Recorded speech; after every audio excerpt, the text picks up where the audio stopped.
I'm Lynn Manson, 49 years old.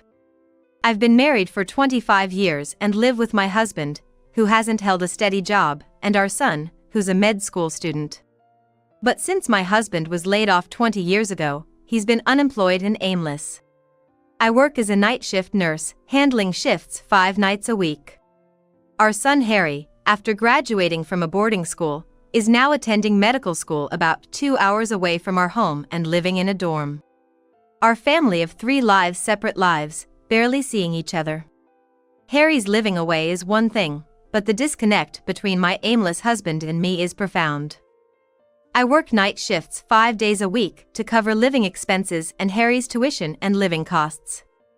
Even on my days off, when I try to talk, my husband avoids the conversation and leaves the house. I end up alone, doing household chores and occasionally visiting Harry at his dorm. Often, my husband doesn't come home. Is he working or just out having fun? He never gives a straight answer. He's always untraceable, and when I text him, I mostly get ignored. Still, I keep sending messages and small talks, fearing we'll lose all connection otherwise. Then, one day, after years of this, I came home early from a night shift, planning to relax a bit since I had the next day off. Thinking that, I opened our house's door. It was 9:30 on a Saturday morning. As usual, my husband wasn't home. While preparing the bath, I texted him to let him know I was home and to ask if he wanted lunch. Surprisingly, he called back immediately. Despite the unbelievable turn of events, I hesitated for a moment, but my fingers reacted unconsciously. Hello? I couldn't help but be cautious when my husband contacted me so suddenly. His response was shocking. I'm moving in with my lover. You can keep working for the rest of your life. Out of the blue, indeed. I was stunned and couldn't comprehend what he was saying. He kept repeating it over the phone. What do you mean? Just what I said. So, you're saying you'll live with another woman in this house? What about? That's exactly what you said. I'm going to live in that house with my mistress, and you're going to go out of that house and work at midnight for the rest of your life. What? Are you saying you're going to live in this house with a woman I don't know? Well, she's only a stranger to you. I know her very well, he said with a smug tone. The face on the other end of the phone was undoubtedly wearing a smug grin that's almost embarrassing. I could hear faint laughter in the background. My husband had assumed a sure victory and contacted me accordingly. What am I supposed to do then? Just move out? What? I don't understand. It's exactly as I said. I'm moving in with my lover, and having you around would just be a nuisance. Get it? So, please, just move out now. I always knew he was a hopeless case, but I didn't realize his thinking had decayed this much. He's been avoiding conversations with his wife, me, neglecting family matters, and just following his own desires. So, you've been playing around with girls instead of working? Can't help it, right? I've always been popular with the ladies. Really? Don't play dumb. You fell for me too, remember? Well, I got tired of an old lady like you a long time ago. You should be thankful I stayed with you until now. Thankful for what, exactly? What? I, a popular guy, showed you pity by staying married. It'd have been embarrassing to talk about divorce at work before Harry became independent. I was considerate of you by not divorcing. Thanks for that. Harry's in his 6th year of med school, passed his final exams, right? He'll definitely pass the national exam and soon be a fully fledged doctor. I've been waiting all this time for you and Harry's sake. He always uses us as an excuse for his convenient explanations. I replied quietly, and he sighed dismissively on the other end. When I responded in a small voice, there was a sigh of exasperation from the other end of the line. Man, you're so gloomy. That's why you're no good. Can't you, as a woman, smile more? Seriously, your lack of affection is a turn-off. Sorry about that. Seriously. You're pretty, you know. If you smiled more, maybe I would have reconsidered. Too bad. His voice, combined with my sleep deprivation from the night shift, made me feel dizzy. Have you always thought about this? Huh? About divorcing. Yeah. His indifferent response resonated with me. You knew, right? I tried to be away from home as much as possible. Well, yes. Harry left for the dorm early on, and it was just you and me at home. But you were all about work. And me, laid off, had nothing but free time. You could have worked full-time. Huh? After being laid off so easily during the recession, despite working hard? No way I'm doing that again. But before I could say more about his job, he hurried the conversation along. You're working hard, so there's no problem financially for the house. So, I became a free man. Naturally, I wanted to have fun with girls. And don't worry, I didn't use your money for that. I used the money I earned to meet girls, and, well, I got close to a few of them. Naturally, I wanted to get closer. I'm a man, after all. Does this man know who he's talking to? I imagined his pathetic face, drooling as he spoke. His shameless babbling disgusted me. So, you want to live with one of these girls you got close to? You got it. Exactly. So, move out, will you? Are you saying we should divorce? That's one way to put it. And what about our assets and everything? Huh? It's all in your name, right? I don't have any savings. So, no need to do anything about that. I just want to split up. Understood. So, can you move out quickly? I want to start living with this girl as soon as possible. Look, I just got back from a night shift. I can't just pack up and leave that quickly. I get it. Sure, you need time to prepare to move out. Well, now that we've talked, I don't need to see you anymore. I'll give you 5 days, then you gotta leave. You're saying I have to move out in that time? What else would I mean? Oh, and I left the divorce papers on my desk. Fill out your part and send them in. All right. I'll make sure he regrets this. My anger was at its peak after his selfish demands. I tossed my phone on the sofa and headed to the bathroom.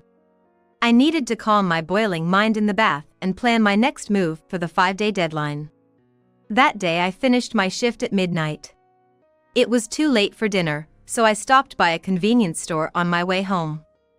I bought my favorite snacks and some drinks, and while looking up at the twinkling stars in the clear night sky, I leisurely walked home. Once home, I started preparing the bath to warm up my body chilled by the cold outside, despite it being almost March. Then, my phone rang at this very moment. Hello? Hey! What the hell is going on? It was my excited ex-husband on the line. What do you mean? Why can't I get into the room? You did something, didn't you? I remembered that it had been 5 days since that day and listened to his words. Did something? I disappeared from your life as promised and promptly filed the divorce papers as we agreed. What complaint could you possibly have? A big one. Why doesn't the key to the house work? You did something, didn't you? It seemed my ex-husband was calling from outside our former house, making a ruckus in the neighborhood late at night. But it's not surprising that my ex-husband would want to raise his voice. Oh, that? It's because I moved out. That's all. What? I told you I was going to live here with this girl. Oh, you did say something like that. Why are you doing something so spiteful? Spiteful? Why should I have to prepare a house for you to live in with another girl? Huh? Who signed the lease for that house? That house is in my name, right? After you got laid off, you couldn't even rent a house properly, so I rented it in my name. Don't you remember? That house was indeed rented in my name. A slightly large family-type apartment with decent rent. I was also paying a decent rent for the place. There was no way my jobless ex-husband could rent a house, let alone handle any contracts or payments. I was the breadwinner of our home. Ah. Oh. Right. You forgot that while trying to impress another woman? Who was paying the rent again? I was the one paying, right? What, did you tell that woman you were handling everything? My ex-husband fell silent. He couldn't say anything. I bet his phone was on speaker. I made sure to speak loudly and clearly. You didn't pay a dime. Since the house was in my name and I was paying the rent, it's only natural that I cancel the lease if I'm moving out, right? But, so, that house doesn't belong to anyone anymore. Naturally, the keys you have won't work. You're kidding, right? No, it's true. What about my stuff? What did you do with my stuff? Your stuff? I sent all that to your parents' house. What? My parents' house? I could almost see his panicked face.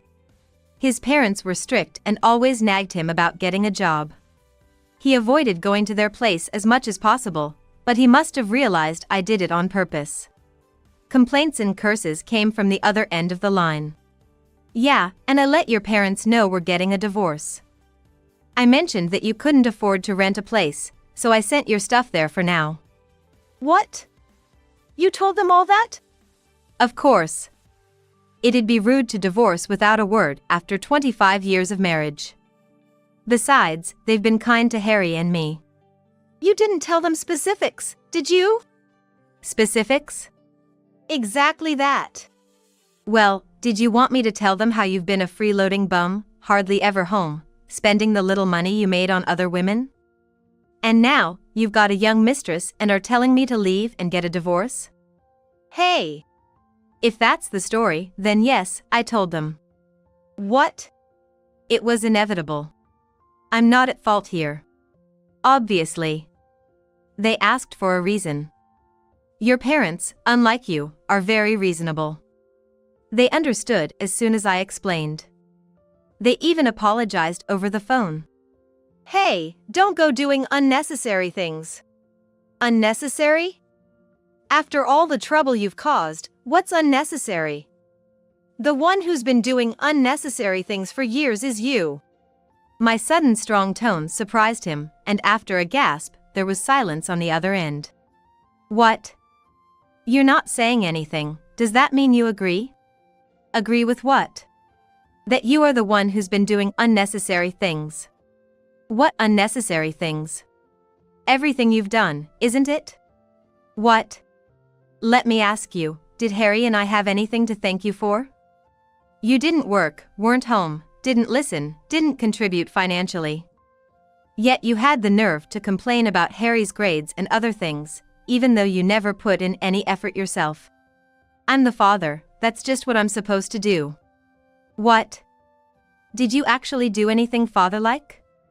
You never got involved in anything about the house or work. All you did was mock people's looks and character, and complain about the housework. We lived together, so it was normal for me to have requests. Lived together?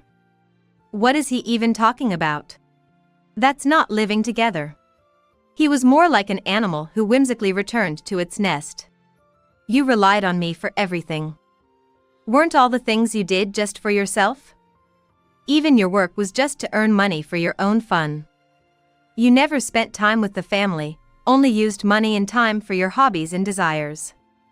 You never cared about your parents or mine, not even considering your child.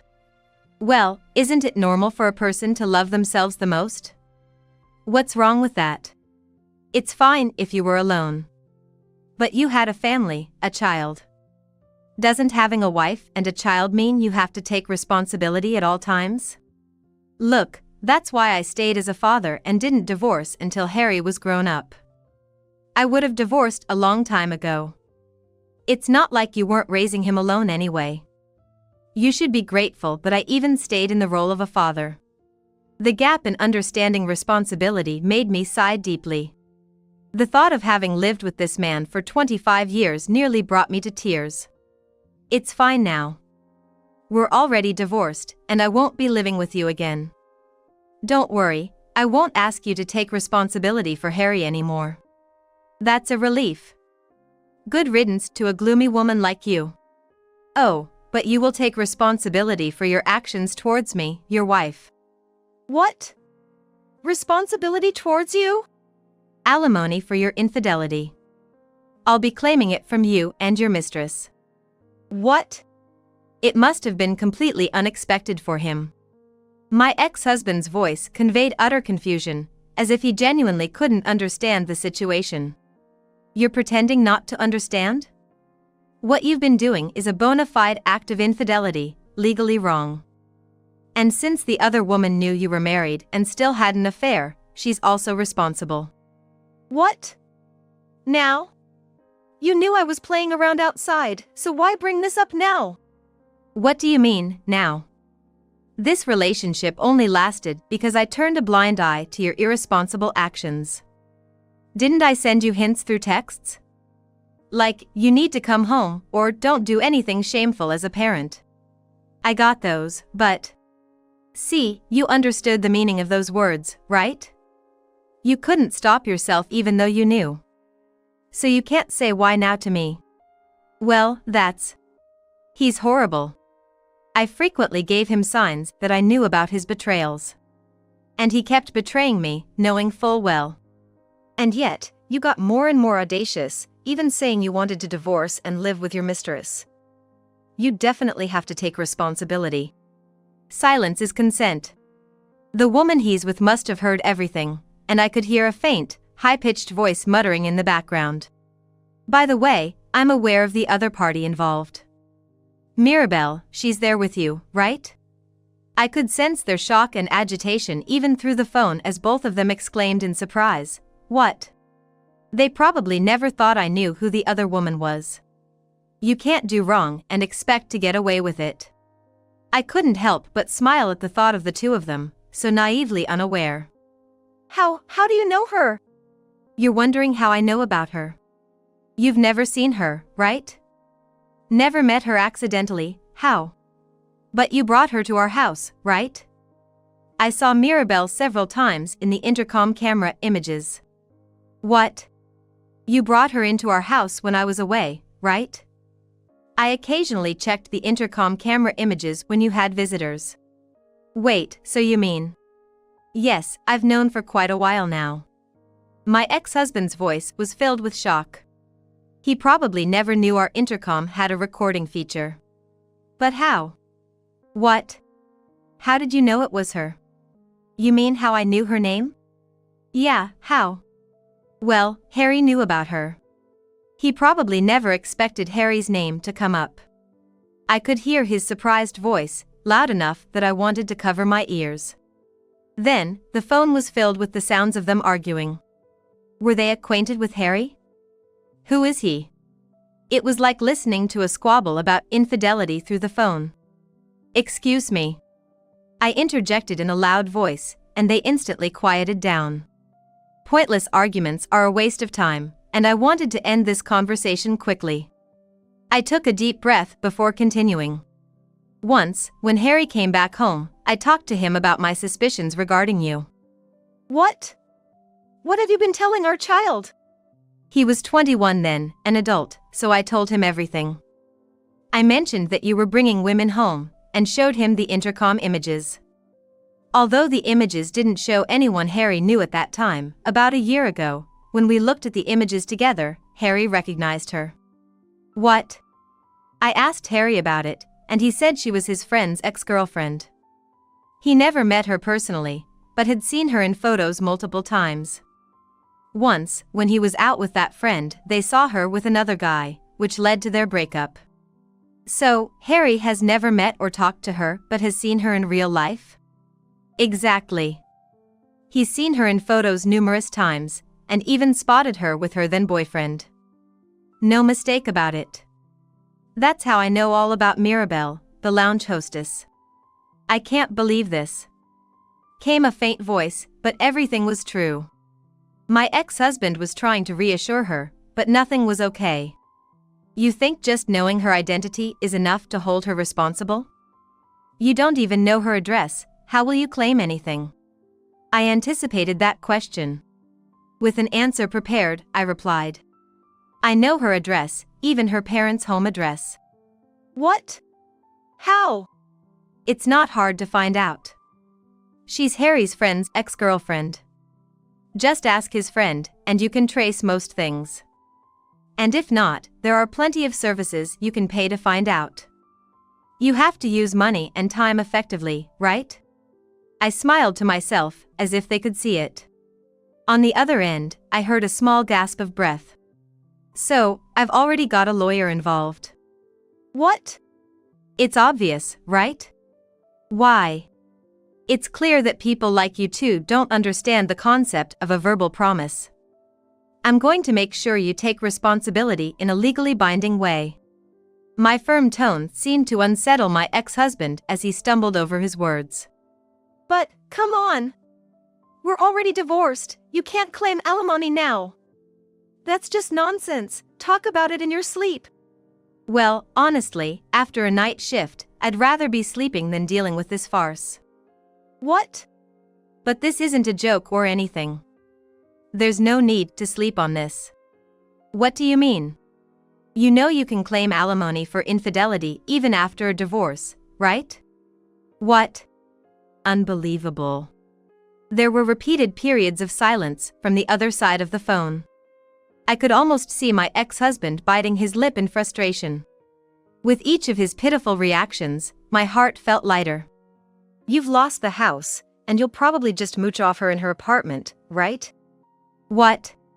Typical freeloader lifestyle. I'm sure she knows you don't have any money. Being a lounge hostess, she probably has some. I'll make sure to claim the alimony from her too, and you just live comfortably off her. Shut up. Oh, and don't think about moving or running away.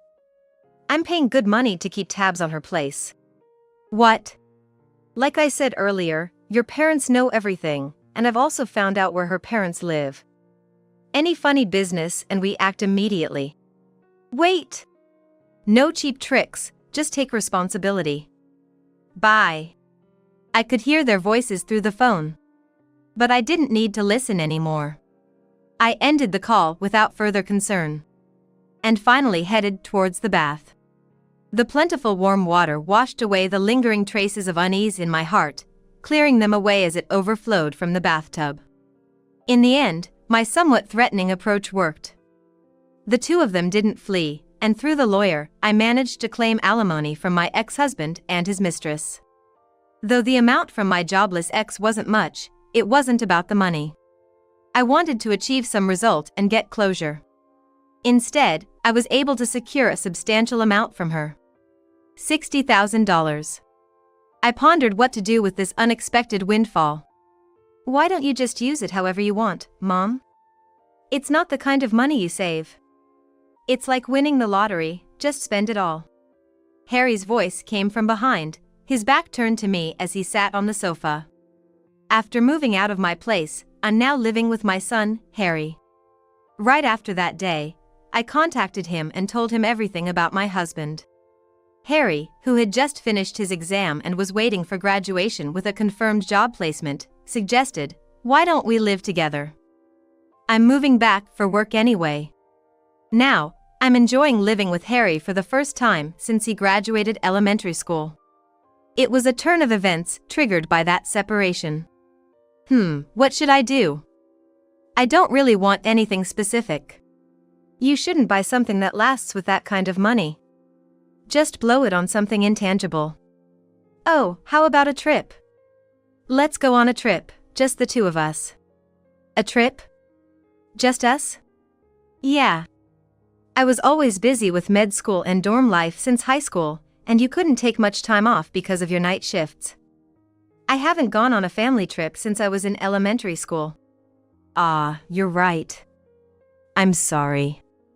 Your childhood memories. I had thought about it, but hearing it from him made the pain in my heart grow. However, he didn't seem to mind. No. I've always been grateful to you, Mom, for all the hard work you put in every day to take care of the house instead of him. It's all thanks to you that I was able to go to private schools and medical school. But you worked hard too. You studied hard to get into a public med school so I wouldn't have to pay the high fees of a private one. Even then, you still paid a lot for my housing and other expenses. I am who I am today, owe it to you. Thank you. I didn't expect such gratitude from him at this time, and a different kind of happy pain blurred my vision. Hey, smile if you're happy. His voice made my vision blur even more, but I managed a big smile. Thank you. Despite everything in our family, you grew up so well. That's because of you. To show my gratitude, let's blow that money on a trip. Okay, let's go on a trip. My words made Harry grin broadly, excitedly discussing how long we should go, where to relax, and how to enjoy the full $60,000. He still sounded like the little boy he once was. But then he said something I never expected. Oh, and Mom, it's about time you quit your night shift nursing job. What? I'm graduating soon, and there's no need for night shifts anymore. We're living together now, and I want you to start thinking about yourself. His serious and kind words brought back the tears I had just managed to stop. What do you want to do with me, huh? I tried to sound a bit stern to maintain my composure, but I knew he could see right through me. Let's just go all the way out. We can go anywhere abroad, and I'll be your devoted attendant. Really? Shall we go? Yes, let's go. Then let's decide quickly. My spring break is only a month away. Got it. I'm so excited. The unexpected turn of events, the emotional roller coaster, but above all, every word from Harry filled me with joy. Where shall we go? Somewhere fun for just me and Harry? I'll take a spring break, which I've always been told to take. No one will complain now. I'll adjust my work and spend more time with Harry. Losing one relationship strengthened another. Cherishing the newly gained time with family, I thought about soaking leisurely in the bathtub while considering where to travel. Today, I headed to the bathroom to prepare the bath, humming a little tune along the way.